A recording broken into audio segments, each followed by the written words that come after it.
During the Public Service Recognition Week 2022, we are celebrating 5 of our executive program alumni and wish to gain their insights about leadership.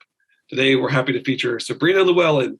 She's the Deputy Director and Assistant Secretary of the Arkansas Senate. Sabrina, great to see you. Good afternoon, Paul. Thank you for having me. Sabrina, $1 million question. When your friends and family ask you what you do, what do you say? I say, as the Deputy Director and Assistant Secretary of the Arkansas Senate, I'm charged with the protection, the preservation, and the promotion of the Senate as a constitutional office. I'm a nonpartisan staffer, so I provide the same great service to all 35 senators in the service and the support and the work product that I produce on their behalf, as well as the Director and the Secretary of the Senate. And lastly, I'm just one of the stewards of Senate proceedings and our processes. I have the privilege of working on behalf of over 3 million Arkansans because all of us are directly and indirectly impacted by what takes place in the Senate and the Arkansas General Assembly. Can you share some insights on your leadership journey and how'd you get to where you are? And I love this question. It was my senior year of high school. I'd had leadership roles prior to that, but my senior year of high school, my classmates elected me president of the largest club, which was FBLA, the National Honor Society, and Crime Stoppers, which was the only club that had a budget. My parents had a meeting with me after election week because they just wanted to make sure I was clear of the gravity of what just happened. As an African-American woman in the city where I lived, where I grew up in Jonesboro, but also that my peers chose me.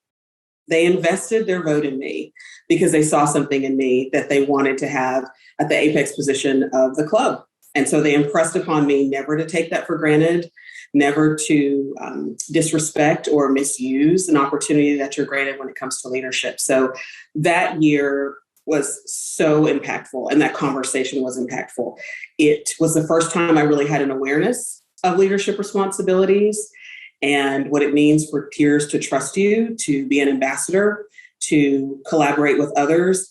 And the first time I stood in a space of knowing my skills as a leader and what I could potentially do, especially if people trusted me the opportunity to work with them and for them in a leadership role. Man, that's awesome. And Sabrina, I just want to point out what might have been the obvious for us, but not our listeners, that there's a weather system coming through. So we heard a little bit of thunder as you're describing it. But I think it just reinforced the point with the big lightning strike on how important that first experience was with you of going into a leadership role. From there, how did you get into the Arkansas Senate? How did that work? After law school, I started here as a session staffer, and I did what my mother taught me, and that was make myself useful. So I started looking for things to do, projects, creating compendiums. Back then, there was a big education case going on. And halfway through the session, I was called into the pro tem's office and asked if I wanted a job. So I said yes. It was not my intention to stay, but 19 3/4 years later, I'm still here and grateful for the opportunity to serve my state. Man, that's a great career that you have undertaking, and it's looking forward to where it continues to go. We've known each other for at least a little while. I won't say how long. And I know your leadership style well, and it tends to revolve around this idea of servant leadership. Can you define what service leadership is and how it impacts your leadership approach? I sure can. I personally define servant leadership as doing one's part to facilitate the building of a better organization or workplace while you are engaging with others and enriching their lives. So for me, it means I'm institution focused, but I'm people centered. One of my favorite quotes is that if serving others is below you, then leadership is beyond you. And I firmly believe that you truly have to want to serve others to lead effectively. Keyword is effective.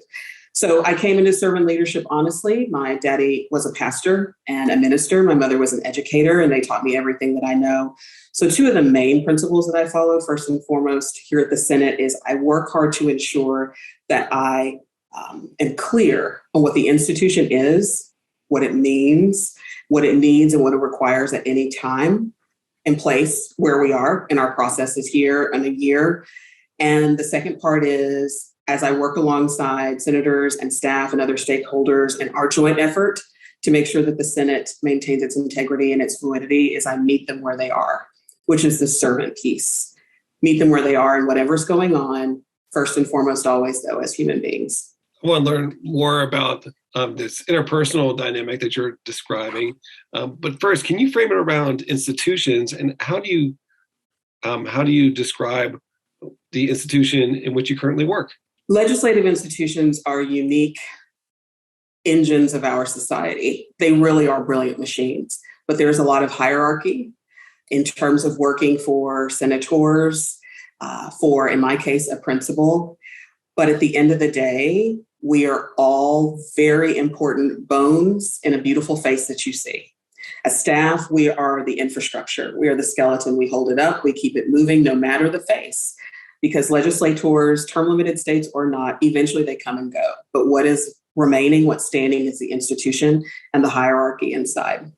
That's maybe a great leadway into diving into the people side of your leadership approach, and wondering about the dynamic in which you operate right now, particularly with your teams. How do you think about empowering your teams? What does that mean for you?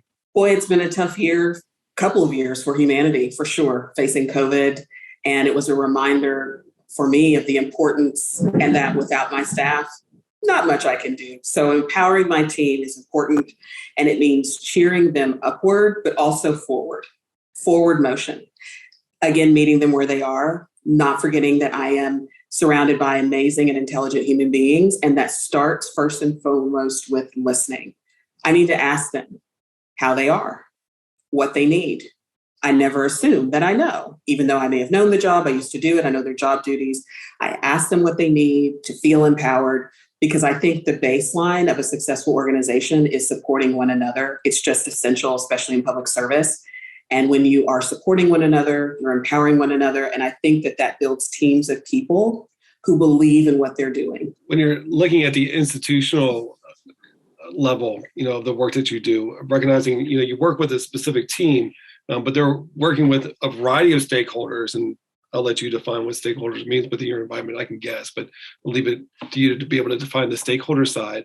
How do you facilitate engagement across all the different types of people that you work with within the legislative context? So in the legislative ecosystem, of course, you're going to have legislators, whether they are senators or representatives or assemblymen, whatever they may be called on their respective sovereignties across the country.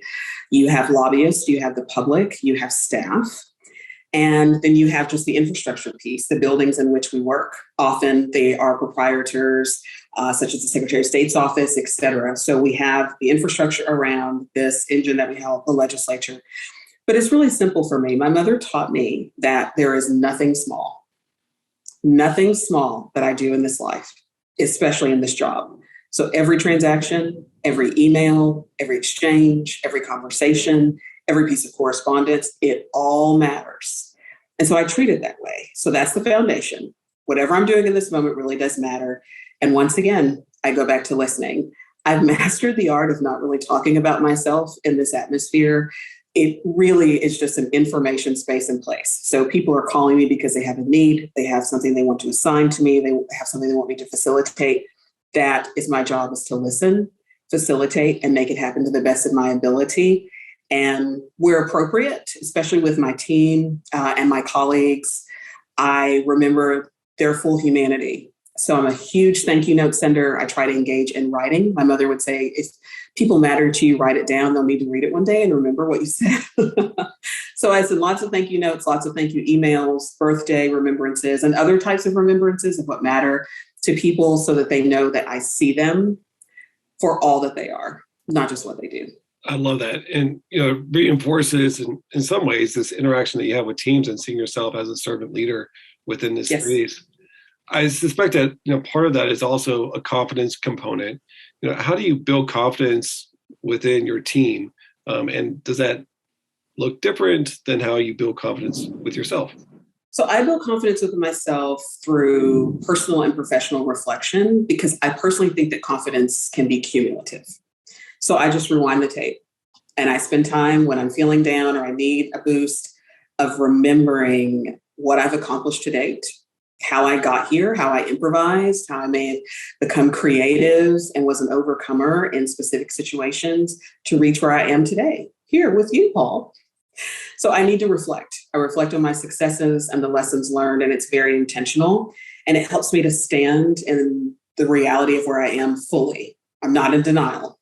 I'm capable. I can do this. I've made it. I do the very same thing with my team. I spend a lot of time, not only annually with staff reviews, but where I can quarterly, just reminding them of all that they do for the state of Arkansas and help them reframe whatever it is that they're facing, whatever the assignment is, help to reframe it so that they can hopefully ignite some confidence in themselves and rise to any challenge. Yeah, I love that. What I keep on hearing is, you're focused on people and really being able to find ways to build them up. And I'm wondering how that's similar or different than creating an environment where it's enjoyable to be, of recognizing, the work that you do is really tough work. You have very specific cycles that come into play, whether you're in session or special session or out of session. How do you think about, those rhythms of the organization and create environments where it's just fun to be there? It all starts with the mindfulness of the awesomeness of this environment. I really try to maintain a state of awe of this place. This is the state capitol building, the Arkansas Senate. It's a privilege to work with and for the women and men who are in the Senate at this time in Arkansas history. And I'm the only person in the state that gets to do what I do. I mean, wow. And so I take that wow, I try to harness it as best I can and remember this beautiful building, this amazing chamber, the constitutional office that this is and its impact on every Arkansas citizen. And that goes back into my building my confidence when I need it. But I do the same thing for my team because, oh my goodness, the rigors of a legislative session are heavy. They can just be so saturating at times. And our public discourse has been a lot more intense and a lot trickier in recent years. And so just reminding them of the awe and the wonder and the opportunity that we have to work here. I think remembering the environment starts there. Just remember where you actually are. And then going back to the humanity, respecting my staff, standing with them, beside them, being considerate of them in their humanity and all that they balance in their roles in their life, not just as the employees that come to the Arkansas Senate, and helping hopefully then to create and maintain a space and place where people want to come day after day. I love that quote of the mindfulness of the awesomeness. I think I'm going to start using that. Maybe that should be in my tagline. If I can steal it from you, and I'll give you full credit for it. You can. I look up at the dome when I get out of my car every moment, and I remember I am of the grace in which I stand as a woman of color, to walk in this building and to do what I do every day. Do you have any rituals or traditions within your office that reinforce that idea of awesomeness from where you are? So personally, it starts every morning literally by looking at the dome. I'm not kidding. I get out of my car, I park in a place that is not too far from the dome, and I just look up. I see our flags flying usually, except days like today where it's raining. And I remember the grace in which I stand. And I have the opportunity to be here and walk in here every single day. So it just starts with an awareness of the space. With my staff, of course, it is the respect for the process. So the way we start a legislative session, watching opening day, watching the swearing in, listening to the words. I remind them to review their casework every year and look at the volume of what you do. Hundreds and hundreds of letters on behalf of legislators and constituents in need, supporting millions and millions of dollars of grants. It's really just pausing and assessing, sitting back and seeing, I'm doing this. I'm facilitating major work. I'm a ghost in it. My name's not on it.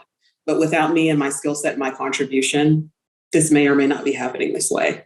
This idea of reflection that comes into play as you're describing it, whether you're standing there in front of the dome in the morning and being able just to be present and look at the dome and get connected that way, of being present, of recognizing the work that's accomplished over the course of the year, the words that are spoken. How do you carry that across on a day-to-day basis when it's not at those big milestones within a legislative context, right? So it's not the swearing in, or it's not the maybe other milestones that you might experience as an organization. How do you do it on a daily basis to allow that presence to be? So the day-to-day can be really difficult. And I think that really just connects with just self-awareness, how you show up in the space where you are. It's a critical practice. It's an important value to have. as a leader for sure, because it can be easy to forget to bring your team back in and remind them of where we are, what's happening, and what we're doing. It's a superpower, I think, to be able to remain self-aware. So on the day-to-day, it's the little things. It's the way I answer the phone. Arkansas Senate. This is Sabrina. I say that so many times every single day. I have various quotes in my office and some of my favorite stanzas and sayings when I need to just pause and reflect on the day-to-day and remember this is so much bigger than me. I'm in it. I'm in it to win it. I'm a contributor. I'm an investor, and I matter, but this is bigger than me. And one of my state senators would remind me all the time that this is all for another day. And it's one of the quotes I have in my office. So it is pausing, taking a moment to recalibrate and reframe. It's really important in this business because the speed of it all will leave you behind. So if you are not self-aware and pressing pause, it can be overwhelming. Most jobs are not for everybody. This is really a job that's not everybody. It's a calling. It's a special charge. And it's how you manage it that I think will make you successful as a leader, but also as a supporting staff and teammate. Well, I'm getting a new image in my head on what your desk looks like. So it's not messy with all the little piece of paper around my desk that have hand scribbled notes on it, but inspirational sayings. I love it. I try. I have a messy desk too, but I have a beautiful shelf behind me with amazing quotes and cards, and I can open my card box and pull out something and look and remember. When I feel weighed down, I actually just have a personal pep rally for myself. It sounds silly, but it was some advice that I got from a mentor years ago. I schedule my personal pep rally and I stop and I make my lists. I get organized and I start planning, because plans are useless. You actually have to do the planning. You actually have to do the execution. And I put pen to paper, I set it out. And at the end of my pep rally, I have a box at home of cards and notes and emails and letters that I've received from mentors and family and friends and loved ones over the years who have just poured love and encouragement and support and friendship and wisdom into me. And so I read what they've said. And it is so helpful to motivate me to remember the importance of what I'm doing today is for another day, helps me reframe my thoughts and to get the encouragement I need and the energy that I need to keep going. Oh, I love that. Just that connection again, isn't it? Be able to see it. I'm wondering about what advice you have for us in public service, regardless of where we might be in our career. What's a piece of advice that we should either refocus our attention on or something new coming into our mindset? So a couple things. Plans, as I said before, they really are useless. It is the planning, the intentional preparation to finish strong. So no matter where you are in your career, but certainly especially those who may be mid-career, press pause, take an assessment of all that you've done to date, but think about where you want to go and what you want to accomplish before you retire or before you move on to your Chapter 3 professional act, whatever that may be. Stop and assess and make a plan to finish strong. It's the finishing strong piece. At the beginning, we're just getting in, we're trying to get established and make a foundation, but we're here. So I want to finish strong. And I'm actually doing that myself, stopping and evaluating what I want to do to move forward. So take an assessment, clap, praise, cheer for yourself. You want to finish strong. And for those starting out, wow. Mirror well is the first one. Mirror well. Find the professionals in your area that are doing what you want to do. They're successful for a reason, not by accident. Talk to them, maybe ask them to mentor you if they're open to that. But even if not, pay attention to what they're doing. Pay attention to how they exercise professional decorum, their personal best practices, and mirror well. Mirror those who are actually successful, because that right behavior can get you far in the workplace. And then also, just for those starting out, being excellent on purpose takes a lot of work.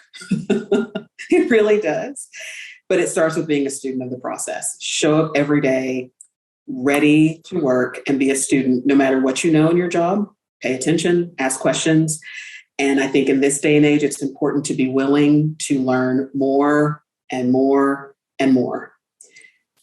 It's challenging as supervisors to find those dependable people with strong work ethics and who are willing to put in the work, but they're there. And so you want to be one of those people. Some of the best advice my brother gave me was be the type of employee that they would rehire. Not hire, rehire. Are you that person? Oh man, I love it. And I think that could be true for all of us, not just starting out, but even once we get settled in our ways, would we be rehired if we applied for the same position again or a different position? Ooh. Exactly. Sabrina, thanks for all that you do to advance excellence in public service as you model, inspire, and lead the way.